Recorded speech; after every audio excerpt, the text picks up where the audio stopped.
Dios nos llene de gracia este día, escuchando y atendiendo la palabra de Dios.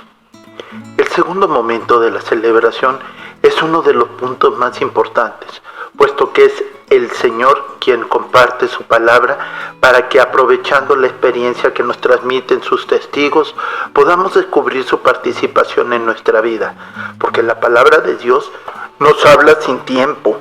pero sí con una presencia de amor y consuelo, que guía a su pueblo a su liberación y a su identidad como elegidos de Dios. Las lecturas que nos hacen presentes en la celebración no es un texto que por su hermosura destaca, ni tampoco un texto de adoctrinamiento ciego.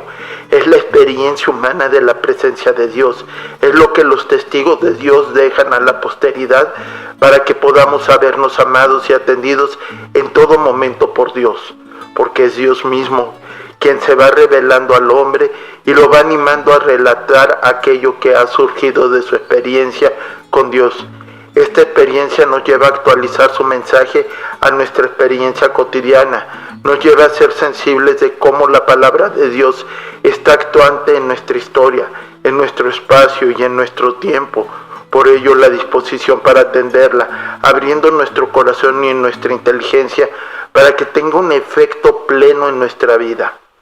En la celebración dominical y en las fiestas mayores nos hacen un esquema de lecturas capaz de manifestar la solidez de la palabra de Dios, de cómo la presencia de Cristo hace plena experiencia de Dios y con esta experiencia nos envía al mundo llenos de su presencia, puesto que siempre inicia como la experiencia del pueblo de Dios y va siendo preparado para el acontecimiento de la salvación del que serán protagonistas, como la historia de un pueblo es el testimonio de la presencia de un Dios que ama y prepara a la humanidad para su advenimiento. Luego un canto de alabanza que nos lleva a celebrar alguna característica particular de la respuesta de Dios al hombre. Los salmos, que es mayoritariamente los cantos que usamos de alabanza, nos hacen participar y entrar en sintonía con la forma que Dios nos hace presente su amor y su respuesta a nuestra necesidad.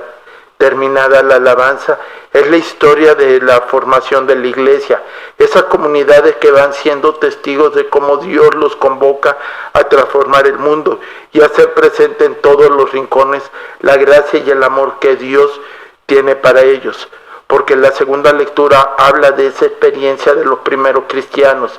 de esas reflexiones que fundaron la iglesia y de ese camino que creó los cimientos de la fe y de las iglesias a las que pertenecemos. En los tiempos de celebración cambia también el tono de la palabra de Dios y va acentuando el evento que celebramos. Por ello, esta experiencia que nos transmite el pueblo de Dios se ve interrumpida en Pascua para saber cómo la muerte y resurrección de Jesús cambió el tiempo y la forma en que celebramos a Dios. Por último, el Evangelio, que es la experiencia apostólica de la presencia de Jesús, es la recompilación de anécdotas que nos transmite la revelación que Jesús nos hace de Dios y los eventos que nos confirman su presencia divina convertida en humana, para que los hombres recuperemos la confianza en Dios y aceptemos su cercanía en nuestras vidas. En el conjunto de lecturas nos manifiestan un mensaje de Dios que quiere iluminar nuestra existencia con su amor, que derrama desde el origen de los tiempos y se hace presente, sensible y actuante en nuestra propia existencia. Es particular y personal el llamado que nos hace para participar en la construcción y difusión de su reino. La palabra de Dios se complementa con una reflexión que nos actualiza, nos anima y nos orienta a desarrollar una forma de vida que dé testimonio de la presencia de Dios en nuestra realidad. Por ello, estar dispuestos y atentos a lo que se revela en esta parte de la celebración nos alimenta el espíritu, nos renueva nuestras fuerzas y nos ilumina nuestra fe.